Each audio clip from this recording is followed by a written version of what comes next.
Om Shanti. Good morning आप सभी बाबा के रूहानी फरिश्तों को, त्यागी, तपस्वी और वैराग्य वृत्ति को धारण करने वाली दिव्य महान विभूतियों को।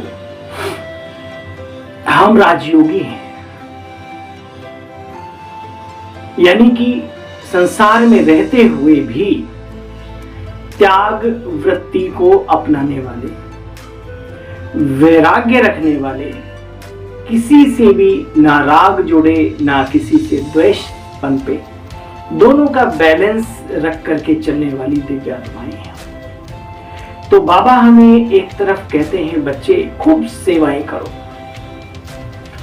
दिव्य गुणों की धारणा, यानी जो हमारे रॉयल संस्कार हैं, डिवाइन वर्च्यूज हैं, तो उन्हीं के आधार पे हमारा पुनर्जन्म होता है।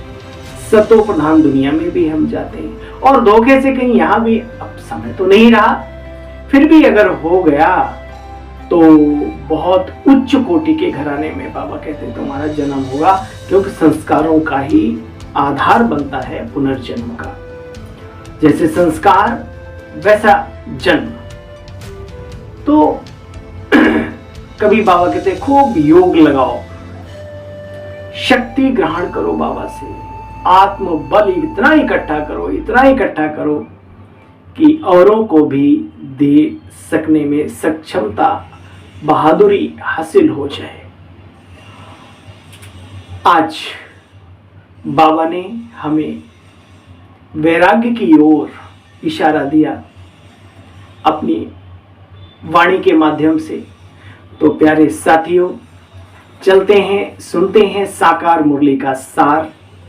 28 अप्रैल 2023 के महावाक्य हैं। बाबा कहते हैं मीठे बच्चे, इस कलयुगी दुनिया का सुख कागविष्टा समान है। सन्यासी भी कहते हैं ना सुख कागविष्टा समान, लेकिन कौन सा सुख? ये कलयुगी दुनिया का। मीठे बच्चे, इस कलयुगी दुनिया का सुख कागविष्टा के समान है। यह दुनिया बच्चे अब गई की गई, इसलिए इससे लगाव नहीं रखो। आसक्ति निकाल देनी है। और दुनिया वाले तो आपसे लगाव रखते ही नहीं है, आप खुद ही रखते हैं। दुनिया वाले तो सिर्फ निचोड़ना जानते। निचोड़ना समझते हो? गन्ने को जैसे निचोड़ा जाता है, कई बार वो जो है वो लगाता है, उसमें एक बूंद भी बच ना जाए। वो तो पहले से ही आपसे दूर है। बस आपको जरूरत है समय को पहचान कर सबसे, व्यक्ति से, वैभवों से, खान पान की आसक्ति से, मान सम्मान की भूख से, इन सब चीजों से अपने आप को रिजर्व कर लो, बचा लो। मीठे बच्चे, इस कलयुगी दुनिया का सुख कागविष्टा के समान है। यह दुनिया अब गई की गई, इसलिए इससे लगाव नहीं रखना, आसक्ति निकाल देनी है। अब तो अनुभव भी होता है ना, कितने वर्ष पुरानी मुरली है। अब तो दिखता है कि मनुष्य बाहर से तो बड़ा संपन्न दिखता है, रोड अच्छे अच्छे हैं, नई नई टेक्निक आ रही हैं, लेकिन अंदर से व्यक्ति खोखला हुआ जा रहा है। कहीं पर भी दो लोगों की आपस में नहीं बनती, घर में स्नेह प्यार के घड़े सूख गए हैं। क्यों?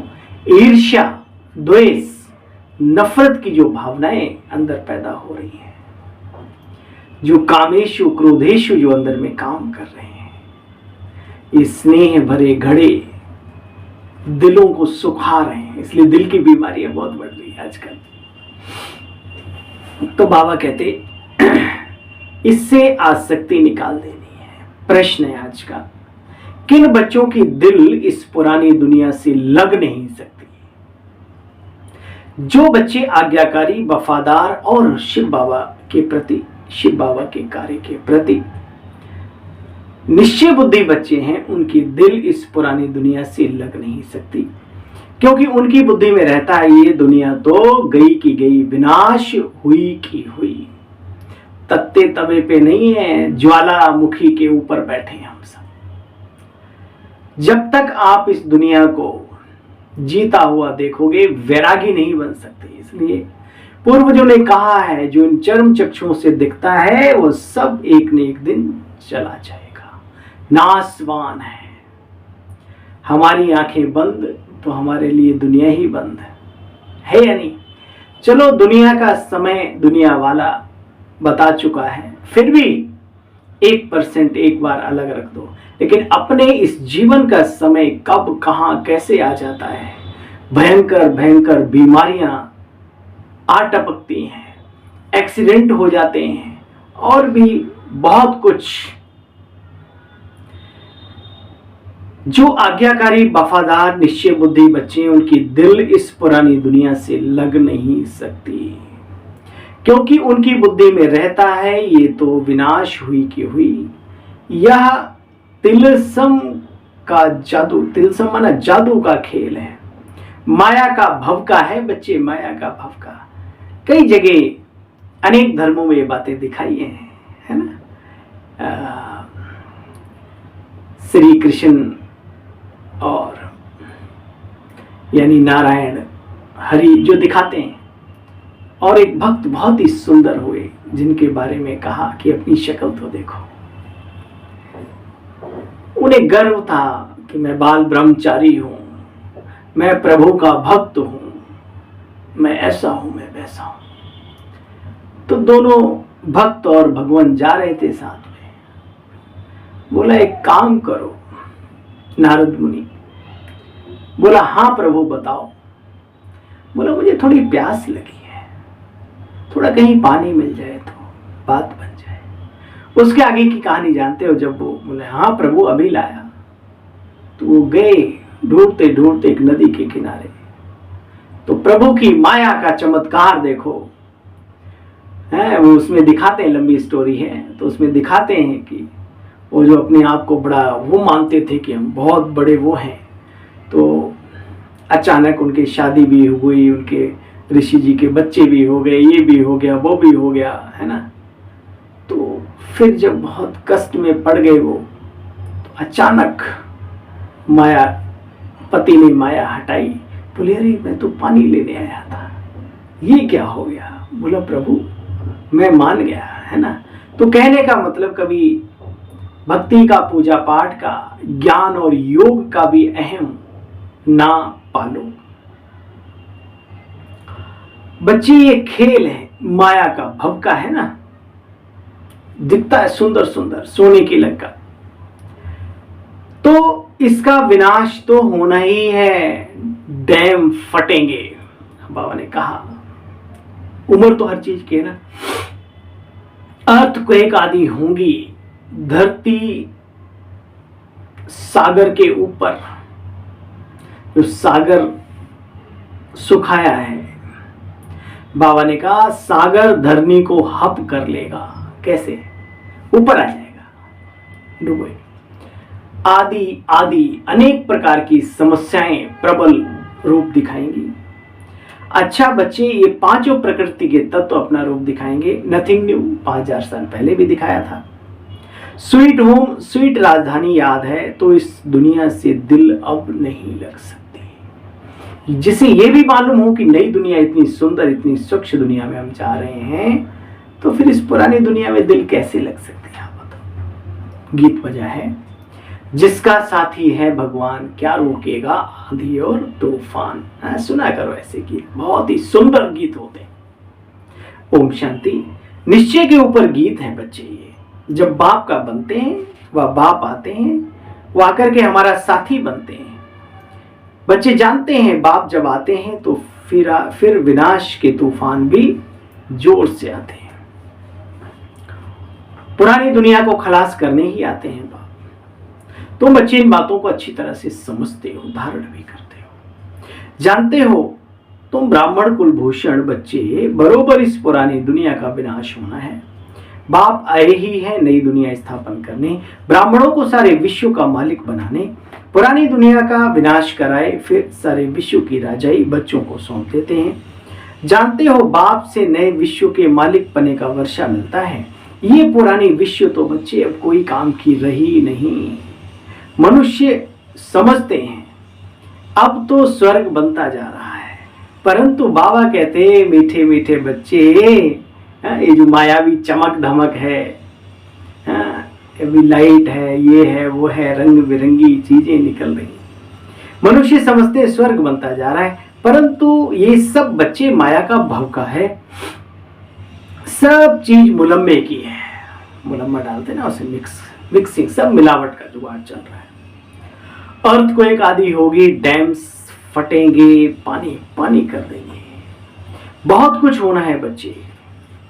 अच्छा देखो, जैसे कोई पुराने सोने को रंग रूप लगाकर चमकदार बना लेते हैं, वैसे इस पुरानी दुनिया को भी रंग रूप देकर के चमत्कार बनाने के सब तरफ प्लान बनाते रहते हैं। उनको ये पता नहीं है बच्चे, ये दुनिया ही जाने वाली है। जब तक दुनिया चलेगी तब तक चलाने के लिए व्यवस्था तो करनी पड़ती है ना। आवश्यकता ही आविष्कार की जननी है। आविष्कार होता ही वहां है जहां आवश्यकता है। तो बड़े बड़े पुल ये वो क्यों, क्यों पॉपुलेशन ज्यादा है तो बनाना तो पड़ेगा ना। उसको आप कुछ भी समझ सकते हो। तो ब्राह्मण ही जानते हुए पुरानी दुनिया विनाश होनी जरूर है। मनुष्य तो कह देते हैं पुरानी दुनिया विनाश होगी, फिर नई दुनिया भगवान आकर के स्थापन करेंगे। पहले ब्रह्मा को रचेंगे, फिर उनसे मनुष्य सृष्टि पैदा होगी।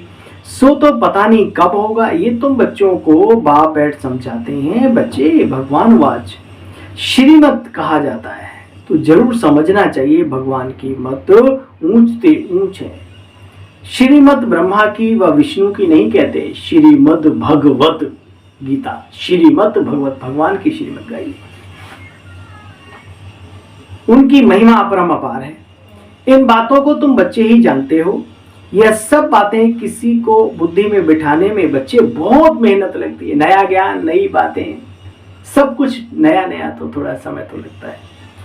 अब भक्तों को भगवान की मत चाहिए, यह भी ड्रामा में नूद है। गीता के भगवान ने आकर भक्तों को मत दी थी, फिर दे रहे हैं। सबका उद्धार कैसे कैसे हो। भक्त कहते हैं भगवान तो सर्वव्यापी है। अब बाबा ने बहुत ही यूनिक और सरल शब्दों में एक बहुत ही सुंदर बात हो स्पष्ट की बात। देखो बच्चे, तो भक्तों का उद्धार कैसे हो, भगवान ने आकर भक्तों को मत दी। भक्त फिर कहते हैं भगवान सर्वव्यापी है। अरे भक्त ही जब भगवान है तो बताओ उनका क्या हाल होगा। विचार करो, जिस भगवान को ढूंढ रहे हो और ये कह रहे हो सर्वव्यापी है, तो ढूंढ किसे रहे हो। जब तुम्हारे अंदर ही बैठा है तो बाहर ढूंढने की क्या जरूरत है, जंगलों में तपस्या करने की। अब बाप समझाते बच्चे भगवान तो एक है, वो ईश्वरीय सत्ता आते ही है अपने सब भक्तों की रक्षा करने। इस समय मनुष्य रावण यानी 5 विकारों के वश में अर्थात शोक वाटिका में है। कोई भी मनुष्य साधु संत आदि किसी की रक्षा ना कर सके। बच्चे मनुष्य का क्या देगा। भक्तों की रक्षा तो स्वयं भगवान को ही करनी है, मनुष्य नहीं जानते। हम पतित दुनिया नरक में निवास कर रहे हैं, पावन दुनिया स्वर्ग को कहा जाता है। ये बातें समझेंगे फिर भी कोटों में कोई में कोई कल्प पहले वाले सिकीलदे बच्चे ही आएंगे। बच्चे कल्प कल्प तुम सिकीलदे बच्चे बनते हो। कोई तो पूरा बनते हैं, कोई को माया कच्चा ही खा जाती है। बाप को याद न करने से झट विकार अंदर में आ जाते हैं। नरक में कोई से भी लगाव रखना अर्थात अपना पद भ्रष्ट करना है। किसी से भी किससे लगाव करो, सब स्वार्थ के पुलिंदे बने बैठे हैं। निस्वार्थ तो इधर कोई नजर आता ही नहीं है। इसलिए लगाव रखो प्रभु से, प्रभु के कार्य से, पुण्य कर्मों को कमाने से, पुण्य की पूंजी जमा करने से लगाव रखो, ना कि वस्तु वैभव पदार्थ या व्यक्तियों से। प्रेम सबसे रखो। हाँ, ये बात थोड़ी। देखो बच्चे, नरक में कोई से लगाव रखना अर्थात अपना पद भ्रष्ट करना। कोई भी चीज में बच्चे आसक्ति नहीं रखनी। ये दुनिया तो बच्चे कोई काम की नहीं। पहले पहले देह अभिमान आने से उनके साथ दिल लगती है। देह अभिमान आता है तो देह से ही दिल लग जाता है, या देहधारियों से दिल लग जाती है। देह अभिमानी बनने से इस पुरानी दुनिया से जैसे कि उपराम रहेंगे। जितना आप अशरीरी अवस्था में जितना ज्यादा समय रहेंगे, आत्मिक स्थिति में उतना इस दुनिया से उपराम रहेंगे। बाबा देखो सिखाते भी हैं बच्चे कैसे रहेंगे, है ना, वो तरीका भी बताते हैं। बच्चे देही अभिमानी, देही मन ना आत्मा, देही अभिमानी फिर इस पुरानी दुनिया से जैसे कि उपराम रहेंगे। यह शरीर पुरानी जुत्ती है, इसको बच्चे अब छोड़ना ही छोड़ना है। योग में भी रहना है, योग में रहने से भी बच्चे आयु बढ़ती है। हम बाबा से वर्षा लेते हैं, है ना, जीते रहोगे इस ब्राह्मण जीवन में लंबे समय तक, योगी रहेंगे तो बच्चे जानते हो, देखो देह से प्यार जिनको होता है, अब बाबा देखो कैसे, हमने तो अपनी आंखों से देखा है, थोड़ा ठीक ठाक होंगे, गोरे चिट्टे होंगे, मोटे तगड़े, तो मुझे याद है कि सारे लोग बेचारे चारों तरफ वो हैंडपंप पे पानी भर भर के और नहा 1.5-2 घंटे तक नहा रहे हैं, मल मल कर। अरे भाई, बाबा कहते हैं देह से प्यार होगा तो अच्छी रीति देह को मलते रहेंगे, जैसे बर्तन मले जाते हैं, कमाल है ना, उससे पता लगता है कि इनमें देह अभिमान भरा पड़ा है। तुम जितना याद में रहेंगे बाप की, उतना आत्मा प्योर बनती जाएगी, तुम सती हुई दुनिया के लायक बनेंगे। बच्चे आत्मा समझती है मैं योग बल से प्योर हो रही हूँ, समझते हैं हम लोग जब से बाबा के बने हैं, वो प्योरिटी के संस्कार वो आ रहे हैं ना, खान पान रहन सहन और हल्कापन भी, क्योंकि बोझ उतर रहा है तो हल्कापन भी महसूस होता है जिंदगी में। देखो बच्चे, ये सब बातें समझने की हैं। ये मेरा शरीर कोई काम का नहीं। भले सन्यासी पवित्र रहते हैं परंतु फिर भी शरीर तो पतित है ना। यहाँ कोई का शरीर शुद्ध नहीं हो सकता, वहां विष से नहीं शरीर बनता है। कहाँ?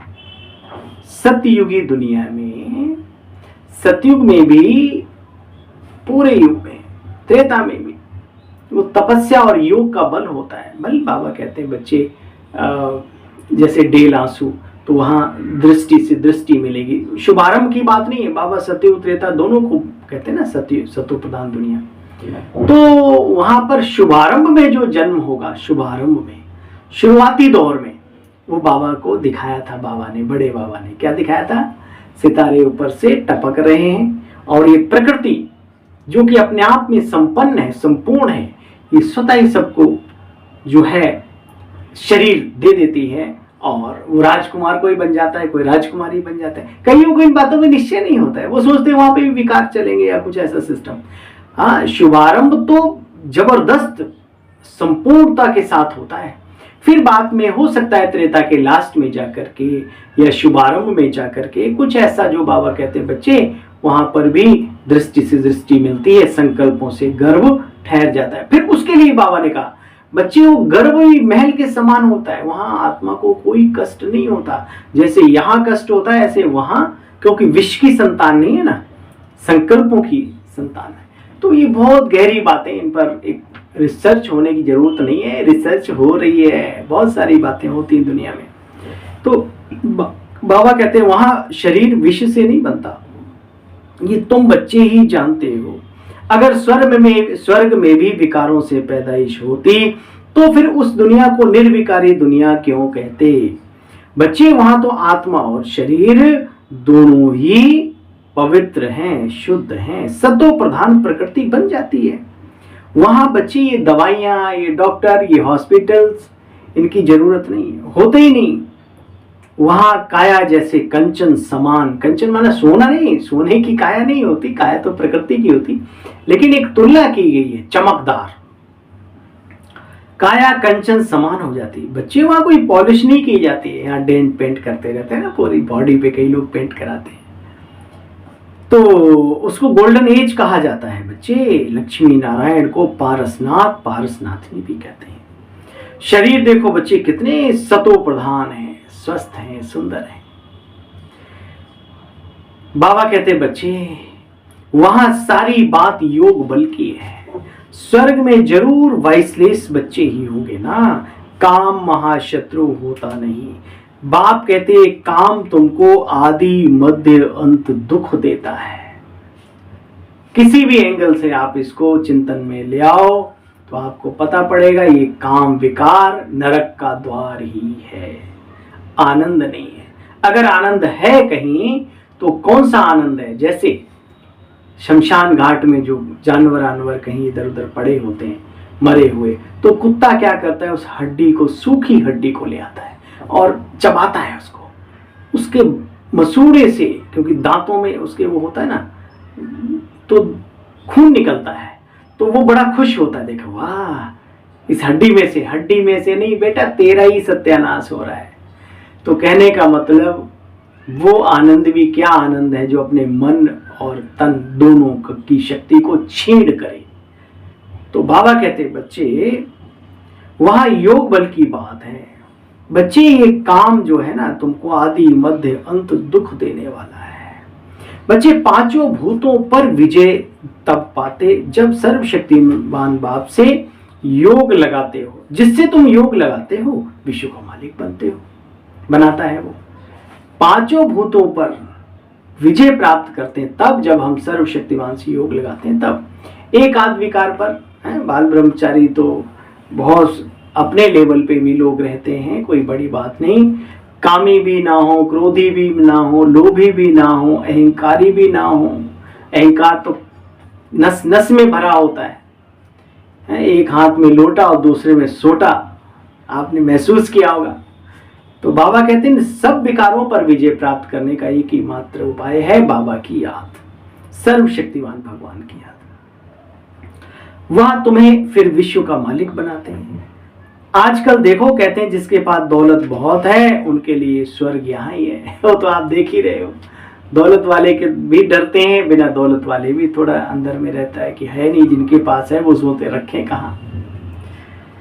अरे तुम इसे स्वर्ग कहते हो, बाबा बड़े प्यार से समझा रहे, अरे तुम इसे स्वर्ग कहते हो, इतनी बीमारियां आदि लगी पड़ी हैं, इसको स्वर्ग कैसे कह सकते हो?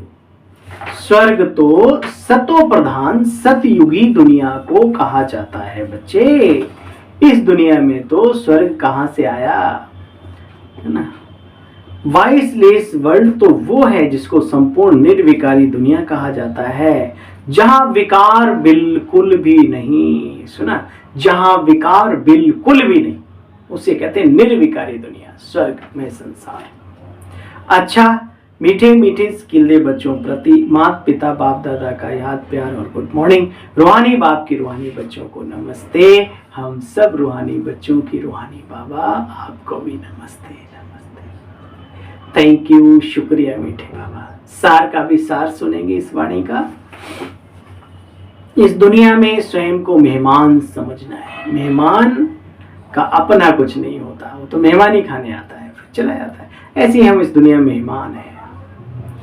देही अभिमानी बन पुरानी दुनिया और पुरानी देह से उपराम रहना है। उपराम योग से आत्मा और शरीर दोनों को पावन बनाना है। पुराने शरीर तरफ आकर्षित नहीं होना। सड़े हुए शरीरों में क्या है, मैं हमेशा कहता हूं, अंग अंग से रोम रोम से जिसमें से बदबू निकलती हो उसे आप कैसे प्यार करते हो, कैसे आप।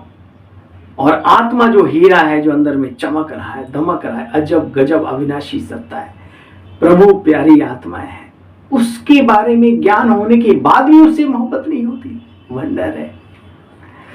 देखो बच्चे, पुरानी देह से उपराम रहना है। योग से आत्मा और शरीर दोनों को पावन बनाना है। पुराने शरीर तरफ आकर्षित नहीं होना, इससे कभी भी लगाव नहीं रखना, अपने से भी नहीं। हाँ, संभाल करनी है, वो एक अलग बात। वरदानी बाबा का वरदान हम सब बच्चों के लिए, शांति के सागर, शांति के अवतार बन। रोज याद करो, मैं शांति का अवतार हूं। शांति के अवतार बन, विश्व में शांति की किरणें फैलाने वाले शांति देवा भव। जैसे छोटा सा फायर फ्लाई जुगनू होता है ना, जैसे छोटा सा फायर फ्लाई होता है, दूर से ही अपनी रोशनी का अनुभव सबको कराता है। ऐसे विश्व की आत्माओं व संबंध संपर्क में आने वाली आत्माओं को महसूस हो कि शांति की किरणें इन विशेष आत्माओं द्वारा मिल रही हैं।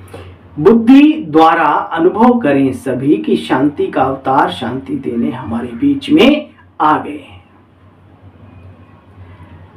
चारों ओर अशांत आत्माएं शांति की किरणों के आधार पर शांति कुंड की तरफ खिंची हुई आवें। यह शांति की शक्ति का प्रयोग बच्चे अभी करो, अभी जरूर, सेवाओं में, संगठन में। स्लोगन, जिनका स्वयं पर व्यक्तिगत अटेंशन है, दुनिया का ठेका नहीं लिया, दुनिया वाला जाने दुनिया को, लेकिन बाबा ने आज स्लोगन में कहा, जिनका स्वयं पर व्यक्तिगत अटेंशन है वे अंतर्मुखी बनकर फिर बाहर मुक्ता में आते हैं। सुना, पहले अपने आप स्वरूप में टिको, फिर वाणी और कर्म में आओ। अच्छा, ओम शांति। मीठे बच्चे, इस कली हुई दुनिया का सुख काग विष्टा के समान है। यह दुनिया बच्चे अब गई की गई, इसलिए इसे लगाव नहीं रखना, आसक्ति निकाल देनी है। फिर बाबा ने क्या बताया था, बड़े बड़े डैम फटेंगे, अर्थक्वेक होगी, सागर जो है धरती को हप कर लेगा, खा जाएगा, एक शब्द है ना। चलो भाई, आज का गीत क्या था, जिसका साथी है भगवान उसको क्या आगे बढ़ने से रोकेगा, दुनियावी लोगों के द्वारा या प्रकृति के द्वारा या अपने मन के द्वारा आए हुए तूफान, है ना। अच्छा भाई, पुनः आप सभी को अपने इस नन्हे से छोटे से सेवा साथी भाई की ओर से ओम शांति, नमस्ते, नमस्कार। आशा करता हूँ आप सब बहुत अच्छे से होंगे। और एक गुजारिश है आपसे, अगर आपके इस भाई से कोई शब्दों में कोई ऐसा आपको त्रुटि नजर आए, हमारी भाषा में कोई ऐसी कोई छोटी मोटी भूल हो, तो मैं आप सबसे क्षमा भी चाहता हूँ और आशा करता हूँ कि आप हमें अवश्य क्षमा भी करेंगे। और दिल की दुआओं की बारिश तो होती ही रहती है, इसमें तो कोई कमी है नहीं। बस दिल की यही तमन्ना है कि हम सब बाबा के साथ जुड़े रहें, निरंतर उसके कार्य के साथ जुड़े रहें, और जो लोग उसके कार्य के निमित्त बने हैं उनको आगे बढ़ाने के लिए उमंग उत्साह देते रहें। अपना ये ज्ञानी योगी जीवन हमारा श्रेष्ठ आदर्श बने, ऐसे दिव्य गुणधारी बने, बाबा भी खुश, ये बाबा की दुनिया वाले भी खुश, और हम भी जब इस शरीर से जाएं ऊपर की तरफ तो चेहरा हमारा खुश हो कि हमने जितना किया, दिल से किया, जो किया अच्छा किया, आराम से हम अपने उस वतन में बाबा के पास जाएं। बस यही एक दिल की आरजू को, तमन्ना को, ख्वाहिश को, इसी ख्वाहिश को लेकर के आप सबके बीच आता हूँ। ओम शांति, ओम शांति, ओम शांति।